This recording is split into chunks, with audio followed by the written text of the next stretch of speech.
Dan Williams, Survive Outdoors. If you're unfamiliar with the channel, we do wilderness medicine videos, how to keep you safe in the outdoors, how to get you back safely, and some gear reviews.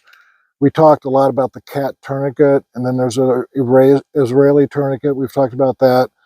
I'm going to show you why I don't carry this on me in a backpack. I carry it in the vehicle, and I've used it a couple times on motor vehicle accidents, but I'm going to show you the technique that you can use in the outdoors that's going to work almost as well as the cat tourniquet. So what you're going to do is you're going to get you some paracord. So I measured out some paracord, and you're going to basically use a paracord for a tourniquet. You imagine you have a radial artery, you've been cutting firewood, and you have a very deep cut, and you are gushing blood, and you need to get out of there quick, and we need to stop the bleeding, or at least slow it down. You do not want to use something this thin as a tourniquet unless you get a sock, cut off of some cloth, even if you had tarp, and you're going to take that sock, is what I'm using, and you're going to put that over your area, your thigh, your leg, wherever you need that tourniquet. Once you have that there, now you can start measuring and working on your tourniquet. Now what I'm going to do is I'm going to randomly pick this spot here, and it's going to look like a trucker's hitch. I'm just making a loop and tying that through there like that. That's what I'm doing. Okay, so you see I've tied a loop there. You're going to put that over here like this.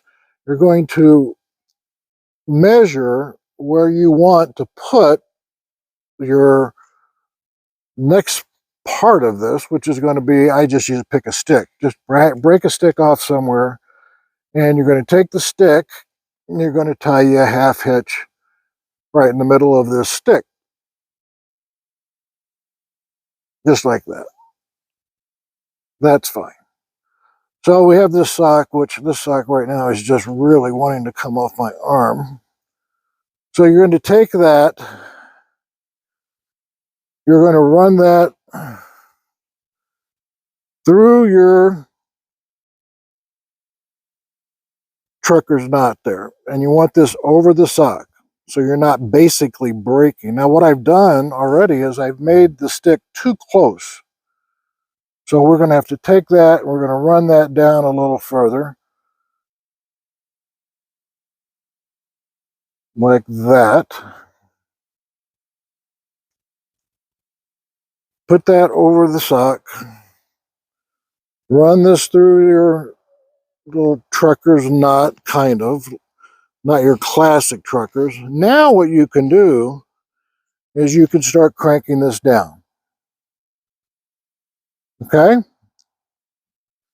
So you're going to crank this down and you're pulling very tight. Now you're going to wrap this around the stick.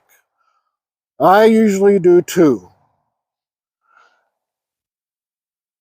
Once you have that, you now can take this 1, 2, you're going to crank that down. And you're talking paracords about 600, 640 tensile strength. You're going to tighten that, and that will stay like that. And you're going to notice, if I sat here for a few minutes, this is going to become white as the driven snow, because I am now cutting off arterial circulation. My hand's starting to throb. What this does not have is a timestamp. That's why I say carry a black magic marker, and you can write down the time that you have put your tourniquet on. For those of you that don't know, the timestamp is important because at some point in time, you're going to want to loosen that up. Now, an example would be you put on the tourniquet and you're starting to have some tissue death. You have to weigh these options. We're talking survival. We're talking getting back. 5 days back, 6 days back. You know, you don't want to lose the limb. You don't want to bleed out, but bleeding out is death. So it's a balance. But if you're a day out and you can get back in 24 hours, you're going to loosen that to get some viable blood flow to the rest of your hand. Yes, he's going to bleed. He has an arterial bleed. So that's important to note. It really depends on how quick you can get back versus being out there a ways. And this works really, really well. I don't know if you can see some changes yet, but its puppy is really tight.